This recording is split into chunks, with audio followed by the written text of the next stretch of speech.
안녕하세요, 체리입니다. 오늘은 제가 봄에 감기를 걸렸어요.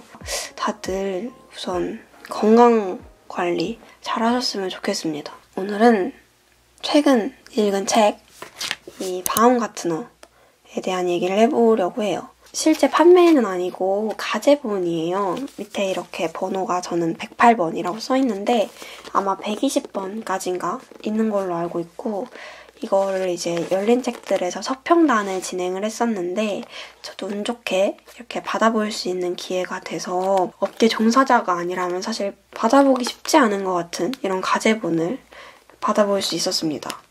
실제 판매되고 있는 거는 이 양장본인데요.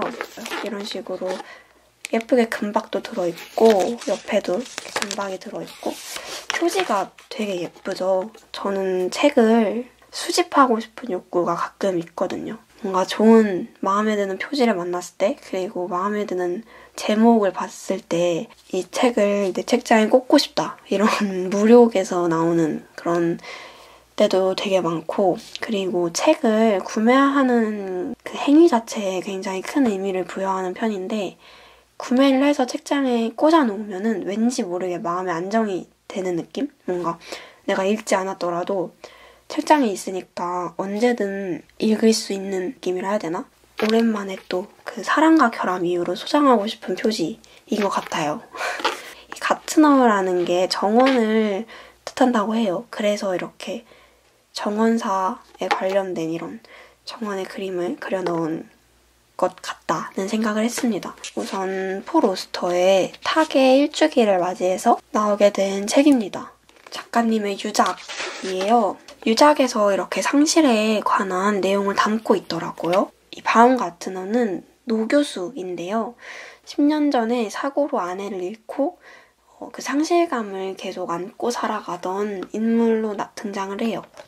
제가 책을 딱 처음 폈을 때 되게 정신없다라는 생각이 들었는데, 전화를 하려고 하다가 막 냄비를 태우고, 그리고 갑자기 계량기 확인을 하겠다고 오려던 직원의 전화를 받고, 이런 식으로 되게 정신없이 이렇게 의식의 흐름대로 일을 하거든요. 냄비를 태웠다고 했잖아요. 그 까맣게 탄 냄비를 바라보다가 덮어두고 있던 아내의 기억을 하나씩 떠올리게 돼요. 아내의 미발표 원고, 그리고 바움가트너가 집필 중인 글, 이런 것들을 정리하고 집필하고 이러면서 끊임없이 아내와의 추억, 그런 기억에 대해서 떠올리고 그 상실감을 이겨내고 애도하고, 그런 과정을 통해서 삶의 의미를 생각해 볼 수 있는 그런 내용을 담은 책입니다. 작가의 사유에 대한 얘기를 하고 싶은데 굉장히 인상적인 사유들이 많았어요. 저는 제가 평소에 생각하던 것들, 느끼던 것들, 그런 것들을 이렇게 잘 나는 생각해내지 못하는 그런 좋은 문장으로, 유려한 문장으로 이렇게 표현해줄 수 있는 작가가 있었다는 게 좋았던 그런 책입니다. 좋았던 문장을 몇 개 읽어드려보면, 10년 뒤 바움가트너는 제정신이 아니었던 처음 그 몇 달 이후로 정말이지 자신에게 변한 게 거의 없다는 사실에 놀란다. 물론 달라진 척했고, 일단 바닥에서 몸을 일으켜 자기 발로 서고 다시 걷기 시작하자 다시 살아있는 자들의 세계로 돌아간 것처럼 보였다. 다시 수업을 이어갔다. 한 달 뒤에는 조심조심 일로 돌아가 보았고, 이어 본격적으로 다시 뛰어들었고, 그 결과 책이 한 권 나왔고, 이어 두 번째 책이 나오고, 이제 세 번째 책이 나왔다. 바움가트너는 지금도 느끼고 있고, 지금도 사랑하고 있고, 지금도 살고 싶어 하지만 그의 가장 깊은 부분은 죽었다. 그는 지난 10년간 그것을 알고 있었으며 지난 10년간 그것을 알지 않으려고 자신이 할 수 있는 모든 일을 했다. 이게 상실을 겪은 사람이 완전한 이별을 하지 못했을 때 나오는 모습을 너무 잘 나타낸 것 같다는 생각을 했습니다. 그리고 이 바움가트너가 상담을 하게 되는데, 그때 이 아내의 이름이 애나거든요. 애나 없이 살아갈 길을 찾아야 한다는 말을 해요. 자신이 이제 앞으로 애나 없이 살아갈 길을 찾아야 한다는데, 이 문장이 왜 이렇게 마음에 이렇게 꽂히는지. 그리고 나라는 존재는 우주를 통틀어 보면 굉장히 작은 존재잖아요. 작은 것이잖아요. 나 하나라는 존재는. 내가 얼마나 작은지를 깨닫게 된다는 그런 내용이 소설에 또 들어있는데 그런 것도 굉장히 저랑 비슷한, 제가 많이 공감하는 그런 문장이었습니다. 그냥 좋았던 문장이 또 있어요. 그곳은 1880년대 초 언젠가 나의 외할아버지가 태어난 곳이었다.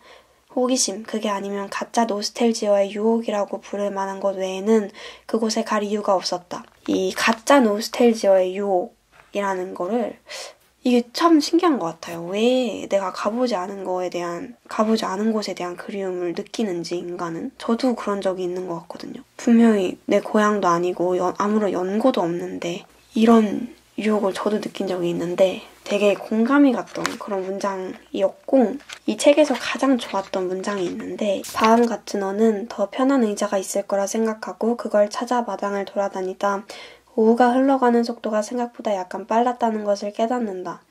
이제 곧 해가 땅과 만드는 각을 더 좁히며 기울어지면 빛을 바라고 숨을 쉬는 것들, 밤이 내리면 점차 희미해지다 어둠 속으로 사라질 것들의 유령 같은 아름다움이 해가 비추는 세계를 흠뻑 적시는 순간이 찾아올 것이다.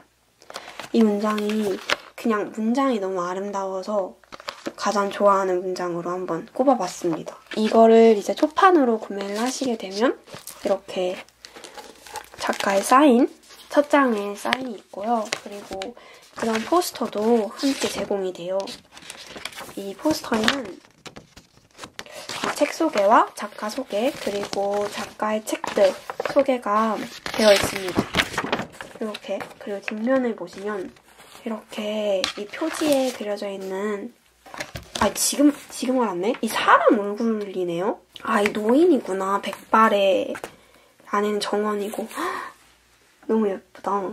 지금 알았네. 요즘 이런 포스터가 원래도 그랬는지 아니면 제가 요즘에 관심이 많아져서 이게 자주 눈에 띄는 건지는 모르겠는데 요즘은 이런 포스터가 사은품으로 제공되는 게 좀 많은 것 같아요. 최근에 제가 고요한 읽기라는 이승우 작가님이었나? 그 작가님의 산문을 좀 구매를 해볼까 고민 중에 있는데 마침 문학동네에서 이달책으로 선정이 됐더라고요. 그래서 이달책으로 구매를 하면 표지와 똑같은 사진이 담긴 포스터도 함께 제공이 된다길래 이달책으로 구매를 할까 아니면은 제가 그냥 도서 사이트에서 구매를 할까 조금 고민을 하고 있었습니다. 아무튼 이런 포스터도 함께 증정이 되니까 초판 한정으로 증정이 되고 있어요. 그래서 잘 살펴보시고 구매를 하실 분들은 꼭 초판으로 구매를 하시길 바랍니다. 그리고 이제 상실에 관한 이야기다 보니까 생각나는 책이 2권 있었어요. 제가 저번에 구매를 했던 이 예소연 작가님의 사랑과 결함이라는 책인데요. 여기 단편 중에 극예화 혁명이었나? 이게 아마 그 이상 문학상에 선정이 된 단편이죠. 극예화 혁명. 제가 이렇게 별표까지 쳤는데 간단하게 소개를 하자면 주인공네 아버지가 이제 돌아가시게 돼요. 생전에는 주인공이 자기가 아빠를 사랑하는지 몰랐던 거예요. 근데 이제 죽거나 아버지가 돌아가시고 나서 아버지의 노트를 토대로 아버지 장례식에 조문을 하러 온 조문객들한테 귓속말로 아빠 흉내를 내면서 아빠가 전하고 싶었던 말들을 전해요. 그러면서 이제 아빠의 입장이 되어본 거죠. 그러다 보니까 자기는 몰랐는데 아빠를 생각보다도 더 사랑하고 있었다는 그런 단편이거든요. 여기 누구보다 태수 씨를 잘 알고 사랑했던 맏딸이 여기 있는데 하지만 사랑을 증명할 길은 달리 없었다. 누구의 사랑이 더 크다고 말할 수 있을 것인가. 우리는 한 트럭의 미움 속에서 미미한 사랑을 발견하고도 그것이 전부라고 말하는데 더군다나 나는 태수 씨를 사랑하고 있다는 걸 태수 씨가 아프고 난 다음에야 깨달았다. 이런 것들이 너무 좋았어요. 그래서 상실하니까 이 책이 최근에 읽은 단편이라 생각이 났습니다. 그리고 또 하나 생각이 났던 게 제목부터 일단 상실의 시대였죠. 노르웨이 숲입니다. 제가 노르웨이 숲을 굉장히 좋아해요. 이 노르웨이 숲에서도 굉장히 많은 사람을 잃잖아요. 일단 주인공이 친구가 총 셋이서 같이 다녔었는데 주인공 그리고 남자친구와 여자친구가 있었는데 그 주인공을 제외한 둘이 연인 관계였어요. 이 남자친구가 비극적인 선택을 하게 되는데 그리고 이제 남은 둘은 그 상실의 아픔을 계속 가지고 있고 그리고 이 여자인 친구는 그 상실의 아픔을 극복하지 못하고 계속 방황하게 되는 그런 내용이에요. 주인공은 어쩌다 보니까 둘을 다 잃게 되는 그런 상황에 처하게 된 거죠. 그런 상실을 경험하게 되면서 어떻게 성장을 하게 됐는지 좀 두꺼운 편이긴 한데 고전치고 진입장벽이 막 높다고 생각하지는 않았거든요. 상실을 마주하는 인간의 내면 그리고 그런 상실을 어떻게 받아들이고 살아갈 것인가 라는 이런 어떻게 보면 가장 근본적인 울음을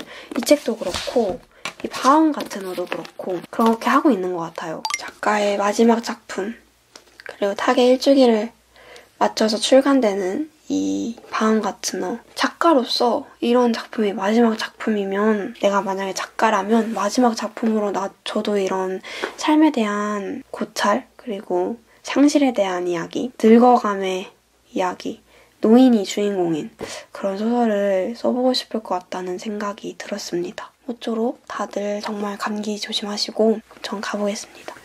안녕.